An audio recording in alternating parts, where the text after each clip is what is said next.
সম্মানিত সুধী, মহাগ্রন্থ আল কোরআনের ধারাবাহিক তাফসিরে আজকে ইনশাল্লাহ আমরা পবিত্র কোরআনের সূরা আল আরাফের ৬৫ থেকে ৭২ নম্বর আয়াত পর্যন্ত আলোচনা করব। এই আয়াতগুলোতে মহান আল্লাহ রাব্বুল আলামিন বলেন, আমি আদ জাতির কাছে পাঠিয়েছিলাম তাদের এক ভাই হুদ নবীকে। সে তাদের বলল, হে আমার জাতি, তোমরা এক আল্লাহ তাআলার দাসত্ব স্বীকার করো, তিনি ছাড়া তোমাদের দ্বিতীয় কোনো ইলাহ নেই। তোমরা কি তাকে ভয় করবে না? তার জাতির সদস্যরা যারা তাকে অস্বীকার করেছে তারা বলল, আমরা তো দেখছি তুমি নির্বুদ্ধিতায় লিপ্ত আছো এবং আমরা মনে করি তুমি মিথ্যাবাদীরও একজন। সে বলল, হে আমার সম্প্রদায়ের লোকেরা, আমার সাথে কোনো রকম নির্বুদ্ধিতা জড়িত নেই, বরং আমি হচ্ছি সৃষ্টিকুলের মালিক আল্লাহ তাআলার পক্ষ থেকে আগত একজন রাসূল। আমার দায়িত্ব হচ্ছে আমি আমার মালিকের কাছ থেকে আসা বাণীসমূহ তোমাদের কাছে পৌঁছে দেব। তোমাদের জন্য আমি একজন বিশ্বস্ত শুভাকাঙ্ক্ষী।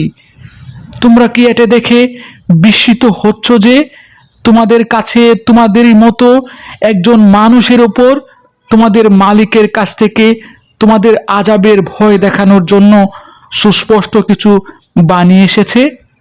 স্মরণ করো কিভাবে আল্লাহ তাআলা নূহের পর তোমাদের এ জমিনে খলিফা বানিয়েছেন এবং অন্যান্য সৃষ্টির চাইতে তিনি তোমাদের বেশি ক্ষমতা দান করেছেন।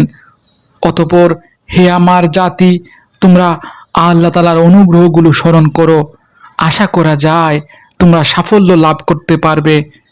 তারা হুদ নবীকে বলল, তুমি কি আমাদের কাছে এজন্যই এসেছো যে আমরা কেবল এক আল্লাহর ইবাদত করব এবং আমাদের পূর্বপুরুষরা যাদের বন্দিগি করেছে তাদের বাদ দিয়ে দেব? এটা যদি হয় তাহলে নিয়ে এসো আমাদের কাছে সে আযাবের বিষয়টি যার ব্যাপারে তুমি আমাদের এত ভয় দেখাচ্ছ, যদি তুমি সত্যবাদী হও। তিনি নূহ নবী বললেন, তোমাদের উপর তোমাদের মালিকের পক্ষ থেকে আযাব ও ক্রোধ তো নির্ধারিত হয়েই আছে। তোমরা কি আমার সাথে সে মিথ্যা মাবুদের নামগুলোর ব্যাপারে বিতর্কে লিপ্ত হতে চাও যা তোমরা এবং তোমাদের বাপ দাদারা এমনি এমনি রেখে দিয়েছে, যার ব্যাপারে আল্লাহ তাআলা কোনো রকম সনদ নাজিল করেননি? অতঃপর তোমরা অপেক্ষা করো, আমিও তোমাদের সাথে অপেক্ষা করতে থাকব। অতঃপর যখন আযাব এলো তখন আমি তাকে এবং তার সাথে যেসব ঈমানদার ব্যক্তি ছিল তাদের আমার রহমত দ্বারা আযাব থেকে বাঁচিয়ে দিলাম। আর যারা আমার আয়াতসমূহকে অস্বীকার করেছে আমি তাদের নির্মূল করে দিলাম, কেননা এরা ঈমানদার ছিল না। আলহামদুলিল্লাহ, চমৎকার 8টি আয়াত। প্রিয় বন্ধুগণ, এই আয়াতগুলোতে আল্লাহ রাব্বুল আলামিন হযরত হুদ আলাইহিস সালামের জীবনী আমাদের সামনে চমৎকারভাবে উপস্থাপন করেছেন।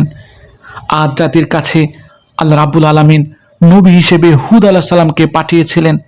তিনি তাদেরকে একমাত্র আল্লাহর ইবাদত করার দাওয়াত দিলেন এবং মূর্তি পূজা থেকে বিরত থাকতে সতর্ক করলেন। হুদ আলাইহিস সালাম তার জাতিকে বললেন, তোমরা আল্লাহ রাব্বুল আলামিন ছাড়া আর কারো ইবাদত করো না, তোমরা আল্লাহ রাব্বুল আলামিন ছাড়া আর কারো কাছে মাথা নত করো না, আল্লাহ রাব্বুল আলামিন ছাড়া তোমাদের আর কোনো উপাস্য নেই। তোমরা কি আল্লাহ রাব্বুল আলামিনকে ভয় করবে না? কিন্তু তার জাতি অহংকার ভরে উত্তর দিল, তুমি তো আমাদের মতো একজন সাধারণ মানুষ, আমরা তোমাকে মিথ্যাবাদী মনে করি, তুমি নবী নও, তুমি আল্লাহর পক্ষ থেকে আসোনি। তারা আল্লাহ নবী হুদ আলাইহিস সালামের দাওয়াতকে প্রত্যাখ্যান করে নিজেদের শক্তি, নিজেদের প্রাচুর্য আর কৃত্রিম দেবতাদের উপর ভরসা করল। আল্লাহ নবী হুদ আলাইহিস সালাম ধৈর্যের সাথে তাদের সামনে বারবার সত্য তুলে ধরলেন।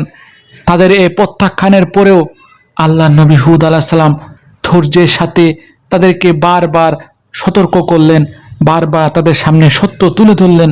তিনি স্মরণ করিয়ে দিলেন যে আল্লাহ রাব্বুল আলামিনের অবাধ্য হয়ে আল্লাহ রাব্বুল আলামিনের সাথে নাফরমানি চালিয়ে গেলে তাদের দেবদেবী ও মিথ্যা প্রভুরা আল্লাহ রাব্বুল আলামিনের আযাব থেকে তাদেরকে রক্ষা করতে পারবে না। তিনি আরো ঘোষণা দিলেন, আমি আল্লাহ রাব্বুল আলামিনকে সাক্ষ্য রাখলাম, তোমরা সবাই সাক্ষ্য থাকো যে আমি তোমাদের শরীক করা মূর্তিগুলো থেকে সম্পূর্ণ নির্দোষ, আমি এই সমস্ত মূর্তিগুলোর সাথে নেই। তিনি আল্লাহ রাব্বুল আলামিনের উপর ভরসা করলেন, যিনি আসমান ও জমিনের স্রষ্টা ও পালনকর্তা। অবশেষে যখন আদ জাতি আল্লাহর নবীর আহ্বান প্রত্যাখ্যান করলো এবং নিজেরাই নিজেদের ধ্বংসের পথ বেছে নিল, তখন আল্লাহ রাব্বুল আলামিন আসমান থেকে কঠোর আযাব দিয়ে তাদেরকে গ্রাস করলেন। প্রবল ঝড়ে তারা ছিন্ন বিচ্ছিন্ন হয়ে গেল। আর এভাবেই আল্লাহর অস্বীকারীরা চিরতরে আদ জাতি মাটির সাথে মিশে গেল। অপরদিকে আল্লাহ নবী হুদ আলাইহিস সালাম এবং তার সাহাবীরা যারা তাকে স্বীকার করেছিল, তাদেরকে আল্লাহ রাব্বুল আলামিন রক্ষা করলেন। প্রিয় বন্ধুগণ, আল্লাহ নবী হুদ আলাইহিস সালামের এই জীবনের মূল শিক্ষা হলো, আল্লাহর দাওয়াত প্রত্যাখ্যান করলে শক্তিশালী জাতি হলেও ধ্বংস অনিবার্য। আল্লাহ রাব্বুল আলামিন ছাড় দেন কিন্তু ছেড়ে দেন না। আর অপরদিকে যারা আল্লাহ রাব্বুল আলামিনের উপর ভরসা করে, আল্লাহ রাব্বুল আলামিন তাদেরকে নিরাপত্তা ও মুক্তি দান করেন। আল্লাহ রাব্বুল আলামিন আমাকে সহ আপনাদের সবাইকে আল্লাহ নবী হুদ আলাইহিস সালামের জীবনী থেকে শিক্ষা গ্রহণ করার তৌফিক দান করুন। এই প্রত্যাশা এখানে শেষ করছি। ধন্যবাদ।